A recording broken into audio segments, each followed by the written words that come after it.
Monsieur Simon Saïr, guide touristique, qui est avec nous en ligne. Je m'excuse, Monsieur Simon Saïr. Oui.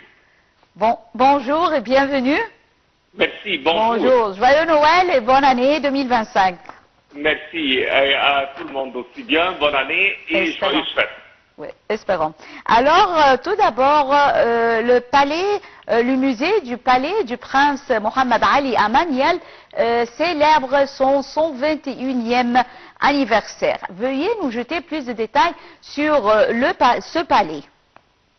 Alors déjà, le palais du prince Mohammed Ali, qui est toujours bien sûr connu pour nous en tant qu'Égyptiens, le palais de Maniel. Oui. Ce palais est une œuvre architecturale exceptionnelle. Alors, celui-là, qui célèbre aujourd'hui, comme vous l'avez bien mentionné, 120 ans d'existence depuis le début de sa construction, il faut savoir un peu sur sa réalisation. Lui, il a été réalisé entre 1901 et 1929. Oui. Ça veut dire presque 30 ans de travaux. Et celui qui a géré les travaux, c'est le prince lui-même, Mohammed Ali Taoufiq. Alors, lui est un membre influent de la famille royale égyptienne et un frère cadet du khedive Abbas Helmi II. Lui, Oui. en tant que patron, prince, il était passionné d'art, de culture et de tradition islamique. Et de là qu'il a conçu ce palais pour refléter une vision unique d'un patrimoine culturel arabe et islamique. Il lui a donné un style architectural qui est une fusion entre plusieurs influences. Il y a déjà le côté mamelouk, qui est bien sûr, tout le monde en connaît, la période médiévale islamique en Égypte, aussi bien ottomane, et là on retrouve les éléments luxueux et le détail décoratif. Il y a aussi bien le troisième côté, qui est le côté persan et mauresque. Et grâce à son intérêt pour les arts islamiques mondiaux, il a utilisé des matériaux de décoration locaux et certains ont été importés vu leur rareté. Dans ce palais, il y a des peintures, des vitraux, des bois sculptés qui ornent toutes ces salles. Il en possède aussi bien un jardin botanique qui comprend des espèces rares importées du monde entier. Il a, bien sûr, ce palais, un usage initial. Alors là, on parle, c'est comme en tant qu'une résidence privée et principale du prince Mohammed Ali, aussi bien pour la conservation des arts, car il y a une grande partie du palais qui a été conçue comme un espace pour abriter des collections d'art islamique, de manuscrits rares, d'armes anciennes et d'objets précieux. Aujourd'hui, le palais, désormais, est un site historique et musée ouvert au public, sous la gestion de notre ministère, et ça devient un lieu touristique qui attire, bien sûr, les visiteurs pour sa richesse architecturale et son ambiance unique qui nous permet toujours d'explorer un morceau de l'histoire royale de l'Égypte. Oui.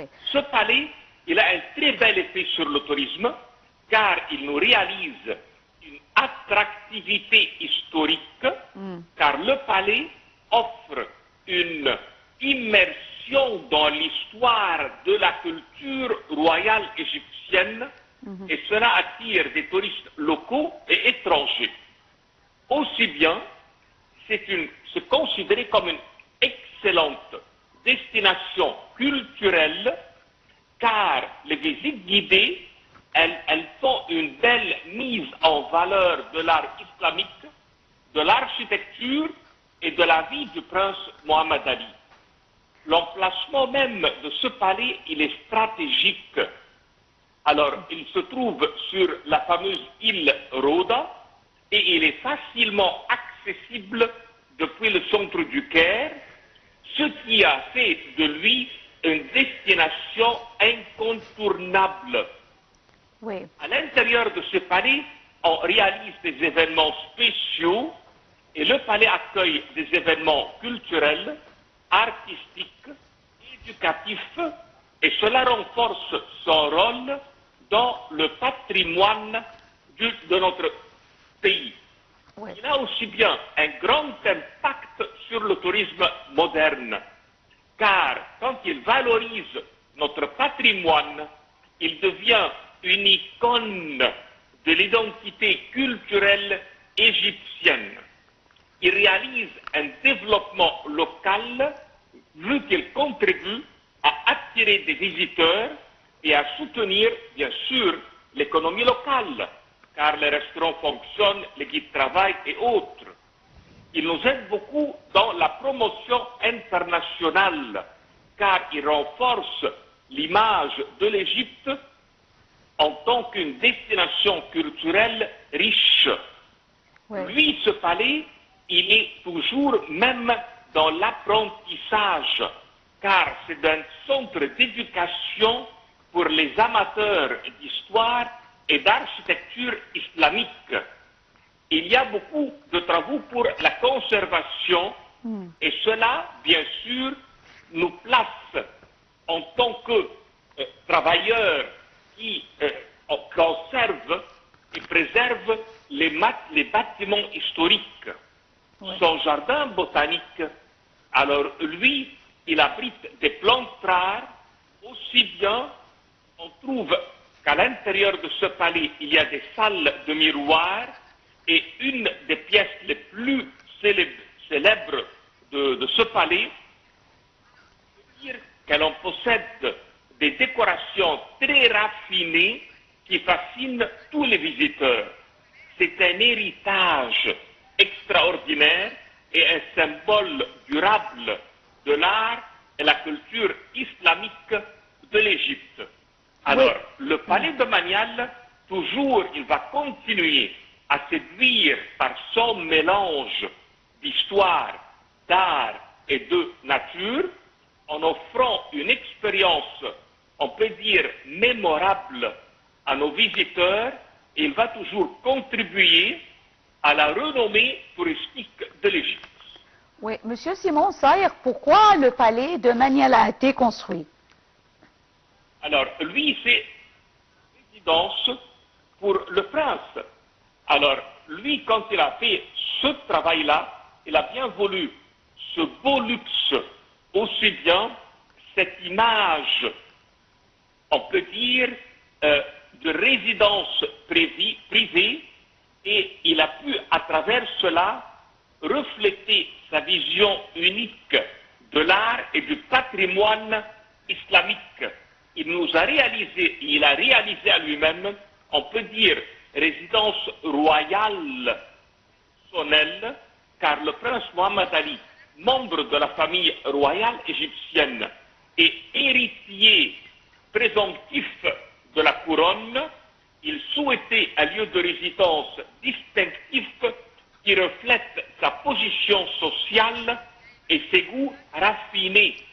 Alors, il a fait un lieu de vie luxueux, vu qu'il est incarné et qu'il se trouve avec un son royal et des intérêts culturels, et il a fait un lieu d'accueil, car le palais servait également à recevoir des invités de haut rang, des dignitaires et des membres de la famille royale.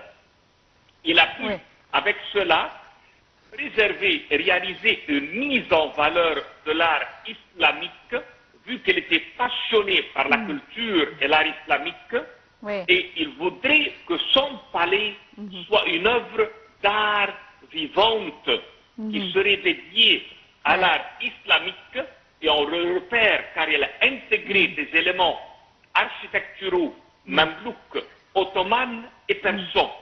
Et il a placé sa collection personnelle, ses trésors, les manuscrits rares, les tapis, les armes anciennes et les œuvres d'art. et il a pu faire une transmission d'un héritage culturel. Le prince, il avait une vision éducative et patrimoniale. En construisant ce palais, il souhaitait qu'il devienne un symbole culturel qui montre la richesse du patrimoine égyptien et islamique. Et il a voulu faire à travers lequel, à part entière, et avant sa mort, il a légué ce palais à l'État égyptien avec la volonté qu'il devienne un musée ouvert au public. Je m'excuse, et puis l'État l'a rendu comme un musée. N'est-ce pas, Monsieur Simon? Parce que nous arrivons à la fin de cette édition, n'est-ce pas? Oui. Alors, je tiens à vous remercier infiniment, Monsieur Simon Soyer, guide touristique, pour ces informations concernant le palais d'El Maniel ou du prince Mohammed Ali Taoufik. Mesdames et messieurs, c'était la fin de cette édition de notre programme quotidien Bonjour l'Égypte. Restez avec nous sur Nile TV International. Bonne journée.